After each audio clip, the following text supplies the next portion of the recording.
કચ્છી ભાનુશાલી ઉધવરામ સત્સંગ મંડળ દ્વારા 70 યુગલોના સમૂહ લગ્નનું આયોજન। કચ્છી ભાનુશાલી ઉધવરામ સત્સંગ મંડળ દ્વારા કોળી સમાજના સમૂહ લગ્નનું આયોજન કરવામાં આવ્યું, જેમાં 70 યુગલોએ લગ્ન કરીને નવા જીવનની શરૂઆત કરી। આ સમૂહ લગ્ન સમારંભનો મુખ્ય હેતુ સમાજમાં સામાજિક સમરસતા અને એકતા વધારવાનો હતો, જેમાં વિવિધ પરિવારો એકત્રિત થઈને આ પ્રસંગને ઉજવી રહ્યા હતા। સમૂહ લગ્ન સમારંભ દરમિયાન પશુ હોસ્પિટલના ભૂમિપૂજનનું આયોજન પણ કરવામાં આવ્યું। આ હોસ્પિટલથી સ્થાનિક પશુપાલકોને તેમના પશુઓની આરોગ્ય સંભાળ માટે સુવિધાઓ ઉપલબ્ધ થશે, જે પશુપાલન વ્યવસાયને મજબૂત બનાવવામાં મદદરૂપ થશે।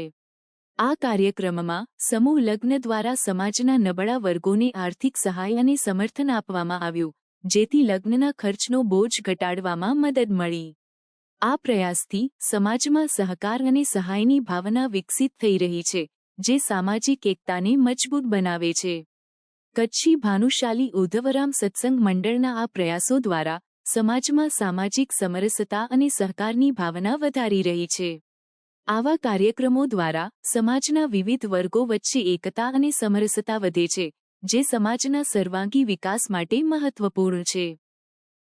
આ સમૂહ લગ્ન છે, અમને ધજાવારી આદેશ કર્યો છે કે અહીંયા મારા આંગણના અંદર ગાયોનું થાય છે, ગાયોની હોસ્પિટલ બને છે, તો દીકરીઓને પણ અહીંયા એને કેનેડાને આપવું જોઈએ અને દીકરીઓના લગ્ન થવા જોઈએ સારી રીતે। જેવી રીતે સારા સમાજ જે સાથે જોડાય છે એ કોળી સમાજ સારા સમાજના અંદર જોડાઈ જાય, અને એવો જ અમે ગોઠવણ કરી છે। બાકી તો આ માતાજી બધાને શક્તિ આપે અને આશીર્વાદ આપે, અને અમે તો કેનેડાના આશીર્વાદ લેવાવાળા છીએ। આશીર્વાદ જોતા હોય બધાને તો ત્યાં ધજા લહેરે છે, એની આશીર્વાદ છે। બાકી કેનેડાને અમે કેનેડાને કરશું ને સાથે આશીર્વાદ પણ લેશું। કેટલા લગ્નનું આયોજન 70 સમૂહ લગ્ન આપવાનું હું આપને નહીં કરીશ, કારણ કે એમાં સોના ચાંદી અને જે ઘરમાં દીકરીને જોઈએ જેમ ત્રેજોરી રીતે કરીએ એ પણ આપીએ છીએ। એમાં ઘણા દાતારો જોડાયેલા છે કે હું બધા દાતારોના નામ નહીં લઈ શકું। ચાંદ્રા પરિવાર જે છે દીકરીઓ માટે જે સમજી લો કે આ સુવિધા હોય, તેવી રીતે આજે મીડિયા પરિવારવાળા પણ એનું આપણું પણ યોગદાન છે, કારણ કે તમે પણ એક દાતાર તરીકે છો।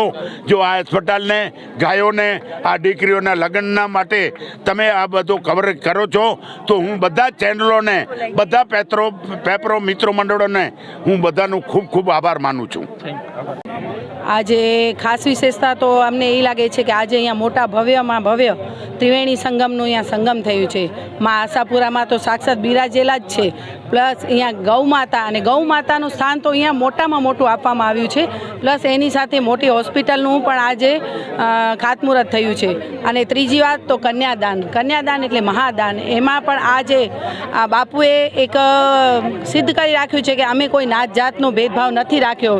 હિન્દુત્વ એટલે સનાતન ધર્મને પકડી અને બાપુએ આ મોટામાં મોટો ઝુંબેશ ઉપાડ્યો છે, અને બધી નાત એક જ છીએ, આપણે બધા એક જ માની સંતાન છીએ, એ સિદ્ધ કરી બતાવ્યું છે। આજે 70 નવદંપતિ પોતાના નવા યુગમાં પગલું માંડશે, અને ખરેખર ભાગ્યશાળી કહેવાય કે આવામાં અમને પણ અહીંયા આવવાનો મોકો મળ્યો, અને બાપુના ખૂબ ખૂબ ધન્યવાદ। હોસ્પિટલ બની રહી છે, કેટલી ઉપયોગી થશે? મને તો બહુ જ આનંદ થાય છે આ સાંભળીને કે આખા કચ્છમાં અહીંયા જોવા જઈએ તો આ એરિયામાં, અબડાસા એરિયામાં અને આ સાઈડના એરિયામાં એકે હોસ્પિટલ નથી। આજે ગાયો આપણે લંપી વાયરસમાં જોઈ પણ હતી, તડફીને લાખો ગાયો મરી છે અહીંયા। તો આજે જ્યારે ત્યારે સારવાર નહોતી તો એ જગ્યાએ પહોંચતા એને બહુ વાર લાગી છે, પણ આજે જ્યારે આપણે અહીંયા કચ્છમાં હોસ્પિટલ બનશે તો આજે આપણી ગૌ માતાને બચાવવા માટે, કારણ કે આપણે ઘણી જગ્યાએ જોયું છે કે ખાલી પોસ્ટરમાં ગાયો જોવા મળશે, આજે એની જગ્યાએ બાપુએ આજે અહીંયા આ ગૌશાળા મોટામાં મોટા બનાવી અને એમાં ગાયોને જીવિત રાખવાનું એક મોટામાં મોટું દાન આપ્યું છે। તમારું નામ અને પરિચય? મારું નામ જીજ્ઞા ભાનુશાલી છે, હાલે ગાંધીધામ રહું છું।